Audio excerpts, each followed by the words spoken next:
A very warm good morning, good evening, good afternoon.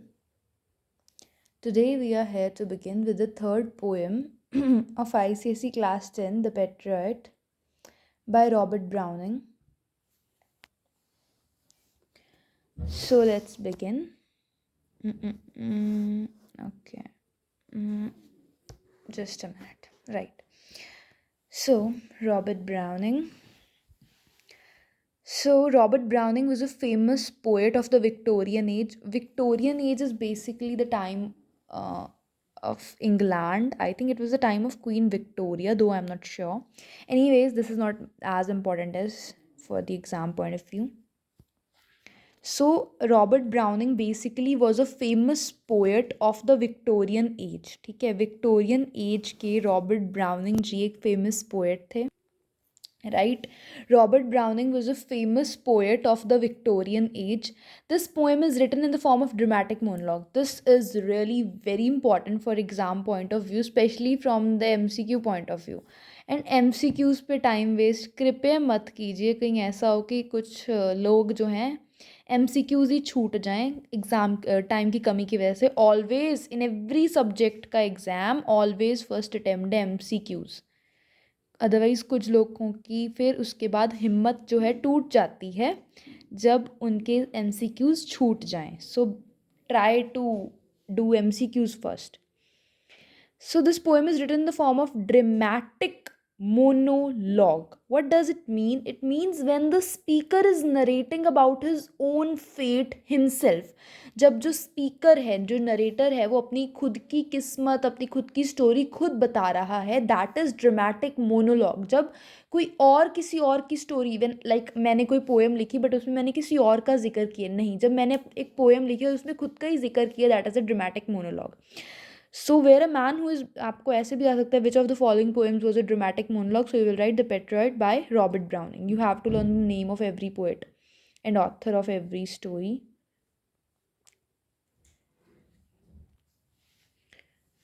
So, where a man who is being led to the gallows is recounting his tale means remembering his story, right? So, हाँ, और merchant of Venice का I was telling, उसका तो आपको पता ही है किसने लिखी है novel. Shakespeare, na? William Shakespeare. Right. So the speaker recalls that exactly a year ago he had been led down this very street with crowds of people cheering him and scattering roses, laying down roses in his path. He was a hero being welcomed by his adoring fans, lovable fans, amiable fans. Loving के लिए आप adoring word और amiable भी use कर सकते हैं. Vocabulary अगर आप हाई-फाई यूज़ करोगे so it's better. कुछ वर्ड्स रट के जाओ जो आपके आंसर्स में यूज़ हो सके, जस्ट टू शो कि आपको बहुत वोकेबलरी आती है, बहुत नॉवेल्स वगैरह पढ़ते हैं. दो आपने वो रटे हैं, नो वरीज. तो speaker recalls that exactly year ago, उसके साथ क्या हुआ कि एक साल पहले, उस दिन जिस दिन उसने ये बात कही है उससे एक साल पहले उसको इस स्ट्रीट पे लाया गया था. उसके लिए लोगों की भीड़ जो इकट्ठा हुई थी उसके लिए चीयर अप कर रहे थे. उसके जो रास्ते में उन्होंने स्कैटर किए थे, क्या चीज़, रोज़ स्कैटर किए थे, right. And he was a hero which was being welcome by his अमायबल fans. जो अगर हमारे यहाँ पे कोई सेलिब्रिटी आए जिसको हम बहुत ही एडमायर करते हो, will surely cheer and welcome just like a hero of a film, right? Similarly is the case here. The speaker, so ये हो गया अपना. A year later he has been tried, convicted means stated as a criminal, and is being led away to be put to death. How short is public adulation, admiration and memory, and how fickle is praise and glory. ये main theme है, fickle mindedness of the people. A year ago roses and fame, today he is left with nothing but shame and death. So basically अभी एक साल पहले क्या था, उसके बाद एक साल बाद, एक साल पहले तो like he was admired by everybody, he was praised, cheered for. But एक साल बाद उसको ट्राइड मीन्स कोर्ट में ट्रायल हुआ, कन्विक्टेड मतलब क्रिमिनल डिक्लेयर कर दिया, and is being led away to be put to death, यानी इज़ लेड अवे फांसी के फंदे की तरफ उसको लेके जाया जा रहा है. And how short is public admiration adulation, की पब्लिक कितने, मतलब पब्लिक की जो एडमायरेशन होती है वो काफ़ी लंबे टाइम तक नहीं रहती, वो छोटे समय के लिए होती है. उसके बाद पब्लिक अपना माइंड बदल लेती है, अपनी मेमोरी भूल जाती है, याददाश्त खो बैठती है कि यही वो बंदा था जिसको आज हम फांसी के फंदे के लिए लेके जा रहे हैं, किसी दिन हम इसके लिए इसके पथ में गुलाब बिछा रहे थे.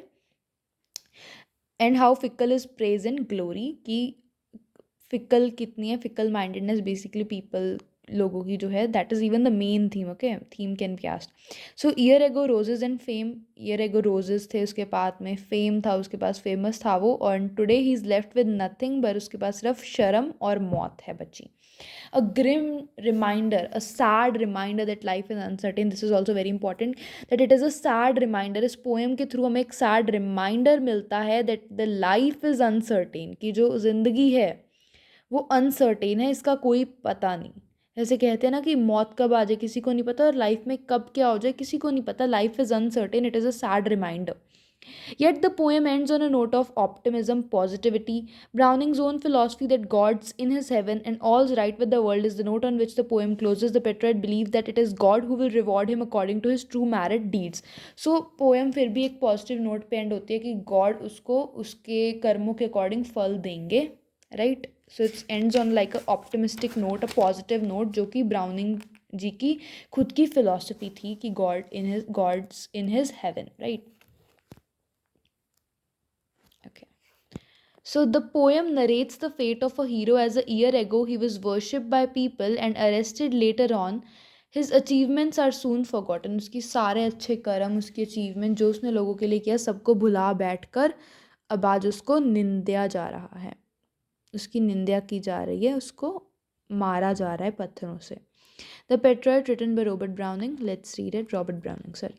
It was roses, roses all the way with myrtle mixed in my path like mad. Myrtle is basically a very sweet smelling flower, right? So basically they are saying that it was roses, roses all the way. Alliteration is used, ठीक है. दोनों में ही myrtle mixed mad. Myrtle mix mad, right. तो वो कह रहे हैं कि मेरे जो पथ था जहाँ से मैं जा रहा था वहाँ पे गुलाब के फूल ही फूल बिछाए हुए थे.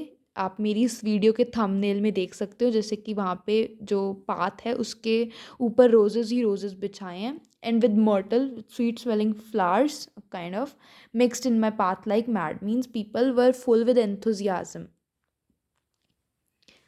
Then the house roofs seem to heave and sway. Personification is used कि roofs कैसे सांस लेंगी भाई, तभी heave and sway means ऊपर नीचे and all that.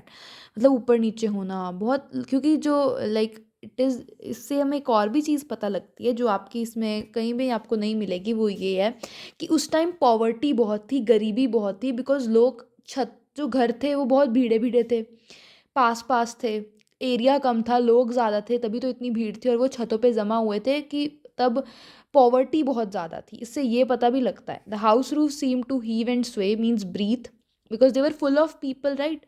The church spires flamed, जो टॉल पॉइंटेड स्ट्रक्चर्स होते हैं चर्चेस के ऊपर, they flamed, right. Such flags they had a year ago on this very day. So जो चर्च स्पायर्स थे, they flamed. Such flags they had a year ago on this very day. ये भी आपको thumbnail में church spires देखने को मिल जाएंगे. ऐसे उनके फ्लैग्स थे जो कि ऐसा लग रहा था जैसे उनमें आग लगी हो वेलकम करने के लिए, year ago on this very day. उसके बाद the air broke into a mist with bells. The church bells were ringing in order to welcome the Petrarch. So mist here means it's referring to happiness. Basically that the air broke into a mist with bells की घंटियाँ बजाई जा रही थी. Basically हवा में बस घंटियों की धुंध थी. The old walls rocked with the crowd and cries. The old walls shook, मतलब काफ़ी पुरानी walls थी, right? They shook with the crowd and the cries, crying with happiness. People were crying with happiness, shouting, praising, right? जैसे कहते हैं ना ये hip hip हो रहे, like that kind of. So old walls they rocked means shook with the crowd and the cries. Had I said, good folk, mere noise repels, but give me your son from yonder skies, they had answered, and afterward what else. तो भी पेट्राइट बोल रहा है कि good folk, good people, just mere noise hateful, की जो तुम आवाज़ कर रहे हो, शोर कर रहे हो, ये बहुत हेटफुल होता है, ईयर्स को दर्द पहुंच जाता है ईयर्स को, इसको रहने दो. But give me your sun, leadership of your country, मुझे अपने कंट्री का सरदार प्रधान बना दो. From beyond the skies, metaphor kind of use किया है. Okay, symbol as they had answered and afterward what else की, ठीक है वो तो हम कर देंगे, उसके बाद बताओ और क्या करें, राइट. कि जो भी मैं मांगता वो मुझे दे देते, इतना उनमें वो था करेज. उसके बाद alack, it was I who leaped at the sun to give it to my loving friends to keep. Not man could do, have I left undone, and you see my harvest, what I reap this very day, now a year is run. उसके बाद क्या बोला जा रहा है कि alas it was I who tried to do the impossible, कि मेरी वो है, it is I am regretting with sorrow कि it was I who tried to do the impossible, ताकि मैं इसको अपने जो दोस्त हैं उन्हें रखने के लिए दूँ, wanted to help them basically, naught man could do I have I left and, मतलब कोई बंदा ये नहीं कर पाया जो मैंने करके दिखाया है, ऐसी क्या चीज़ है जो मैंने नहीं की। And you see my harvest what I reap, और तुम देखो मैंने इससे क्या मुझे मिला, मैं इस तो की खट्टिया मैनू इस तो की मिलया, what I got from it this very day now air is run, आज देख लो इस दिन, मेरी आज के दिन मुझे क्या मिला है, तुम देख सकते हो आज के दिन, आज 1 साल बीत चुका है इस बात को। उसके बाद there is nobody on the house tops now, house tops means roof tops basically, house tops मतलब हाउस के ऊपर, टॉप पे क्या होगा, रूफ होंगी ना, तो अभी कोई नहीं है रूफ टॉप पे, just a palsied few at the window set, बस कुछ मरीज हैं, just a palsied few at the window set means the people afflicted with paralysis, just a palsied few at the window set, ये important है okay. For the best of the sight is all allow means फांसी का scene जो है वो तो basically gallows पे ही होगा, तो सारे वहाँ चले गए, बस जो पैरालिसिस से अफेक्टेड है पैल्सीड फ्यू वो है यहाँ पे, ये आ सकता है, हुआ there at the rooftops after year okay, it's important. At the shambles gate which is the place of execution, ये बहुत बार प्री बोर्ड्स में स्कूल सेट करता है, बोर्ड्स में भी आ सकता है, चांसेस हैं। So shambles gate okay, where were most of the people at the shambles gate, spelling you should know SHAM, sham, ठीक है, ई नहीं डालना शेम में जैसे डलता है शेम, ई नहीं डालना, बी शेम बल, एल आ रहा है LES और अपोस्ट्रोफी एस के बाहर डालना है, ठीक है, एट द शेम्बल्स गेट, और better yet by the very स्केफोल्ड्स foot I trow, और भी कहाँ होंगे, by the very स्केफोल्ड्स foot, scaffold's foot platform I think, मतलब मोस्टली तो सारे गैलोज में चले गए, बट ज़्यादातर मुझे लगता है जो लोग कहाँ पे होंगे जहाँ पे एग्जैक्ट फांसी का फंदा जो दिया जाता है, जहाँ पे उस इंसान को खड़ाया जाता है, वो प्लेटफॉर्म के पास ज़्यादा लोग होंगे, right. I go in the rain and more than needs. I rope cut both my wrists behind, and I think by the feel my forehead bleeds for the fling whoever has a mind stones at me for my ears misdeed. तो मतलब इससे ये पता लगा कि उसने कुछ ना कुछ गलत काम किया, misdeeds किए। I go in the rain means I am going to the gallows in the rain. बारिश हो रही है, okay. इससे एक मतलब सैड एटमॉस्फेयर जो है बारिश आप बना रही है, इस पर भी क्वेश्चन आ सकता है कि बारिश का होना क्या संकेत देता है, कि एक सैड एटमॉस्फेयर है basically. And a rope cuts both my wrist behind, और उसके जो हाथ हैं वो बंधे हुए हैं रस्सी से पीछे की तरफ, और जो रस्सी है वो बहुत टाइट है, उसका हाथ जो है छिल रहा है, मांस उतर रहा है रस्सी की वजह से, जो कि काफ़ी टाइट उसके दोनों हाथों को बांधे हुए है। And I think by the feel my forehead bleeds, और अपने सेंस जैसे सेंस ऑर्गन है स्किन भी, जिससे उसको फील हो रहा है कि जो उसका फोरहेड है, माथा है, उससे खून निकल रहा है, because people were throwing stones, कि जिसमें भी दिमाग था वो मेरे ऊपर पत्थर बरसा रहे थे, फॉर माई ईयर्स मिसडीड, मेरे साल के बुरे कर्मों की वजह से। Thus I entered and thus I go, I entered with great honour, बहुत मैं प्रेज के साथ आया था, and in rejoicing manner, and I am going with humiliation and insult, बेइज्जती के साथ अब मैं वापस जा रहा हूँ, right. In triumphs people have drop down dead, in victory people have drop down dead, paid by the world what does the owe means what the world has given to you, what you are giving to the world, paid by the world मुझे तो दे दिया जो दुनिया ने देना था, and what does the owe means what you are giving to the world, me God might question now instead, कि तुमने क्या दिया, दुनिया ने तुम्हें दे दिया, तुमने दुनिया को क्या दिया, तो God will question me, so it is God shall repay, I am safer, so means I am in safe hands now, God देखेंगे कि मुझे मेरे कर्मों के क्या फल मिलना चाहिए। अच्छा, अभी एक इम्पॉर्टेंट लाइक पुरानी स्टोरी है, एक डाइडेलस जी हुए हैं, okay, Daedalus, he created wings of wax as a son was captive of king Minos, however Icarus son of Daedalus ignored his father's warning and flew close to the sun, his wings melted and met his end death. तो क्या हुआ, डाइडेलस था एक, okay, there was a person name Daedalus, उसका जो बेटा था वो जेल में रखा गया था by the king whose name was Minos.